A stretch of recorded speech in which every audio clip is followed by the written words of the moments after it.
नमस्कार शेतकरी मित्रांनो, इंडियन ॲग्रिकल्चर टूर या चॅनलमध्ये आपले स्वागत आहे. आज आपण फॉस्फरिक ॲसिडबद्दल माहिती घेणार आहोत.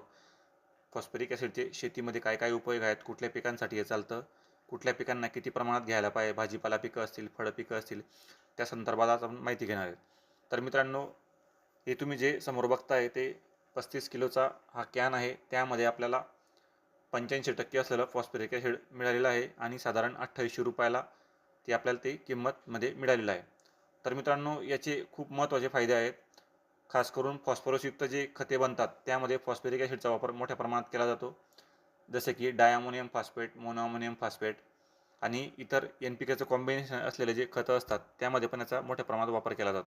मित्रांनो, इतर फॉस्फरसयुक्त खतांपेक्षा फॉस्फरिक ॲसिड हे झाडांच्या मुळांना लवकर उपलब्ध होतात आणि झाडामध्ये जलद गतीने आपल्याला वाढ झालेली दिसून येते. मुळांचा विकास चांगला होतो.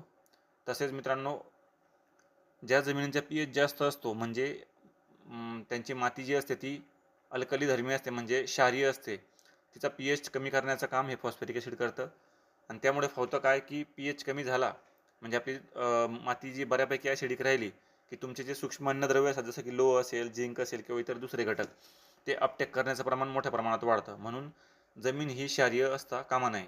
त्यासाठी आपल्याला फॉस्फरिक ॲसिडचा खूप मदत होते. फॉस्फरिक ॲसिडमुळे पांढऱ्या मुळींची वाढ मोठ्या प्रमाणात दिसून येते आपल्याला आणि वाढ चांगली होते. एक चांगलं एन्व्हायरमेंट तयार होतं, ज्यामुळे पीक जमिनीतून पाणी आणि इतर पोषक घटक प्रभावीपणे शोषून घेते.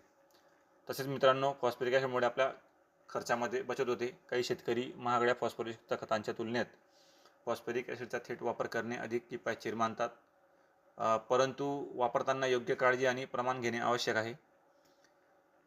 यामुळे पीक उत्पादनात मोठ्या प्रमाणात वाढ होते. पोषक तत्वांची उपलब्धता सुधारल्यामुळे फुलांची आणि फळांची संख्या व गुणवत्ता सुधारते. परिणामी पूर्ण उत्पादनामध्ये आपल्याला फायदा दिसून येतो. तर याची वापरायची पद्धत अतिशय सोपी. 1 एकरला 1 लिटर असं प्रमाण तुम्ही ठेवायचं आहे आणि जवळपास सर्व पिकांना हे चालतं. जर तुम्ही भाजीपाला लागवड करत असणार तर भाजीपाला पिकांसाठी अर्धा लिटर हे पुरेसं आहे. आणि इतर दुसरे कुठलेही पिकं असतील मित्रांनो तर एकरी 1 लिटर तुम्ही सहज पाण्यात विरघळून याचा वापर करू शकतात. समजा तुम्ही याला समोर तुम्ही जसं 200 लिटरचं बॅरल बघताय तर 1 लिटर त्याच्यामध्ये मिक्स करून तुम्ही ड्रिपद्वारे सोडायला पाहिजे किंवा या 200 लिटर बॅरलमध्ये तुम्ही पोटॅश देऊ शकतात.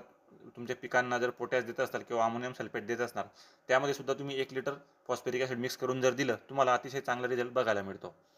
किंवा तुम्हाला वाटलं की प्लेन द्यायचं आहे तुम्ही नुसतं पाण्यात विरघळून पण त्याला देऊ शकतात. अतिशय सोपी पद्धत आहे. बिनधास्ताचा वापर करू शकता. फक्त प्रमाण एकरी 1 लिटर किंवा त्यापेक्षा कमी ठेवायचं आहे.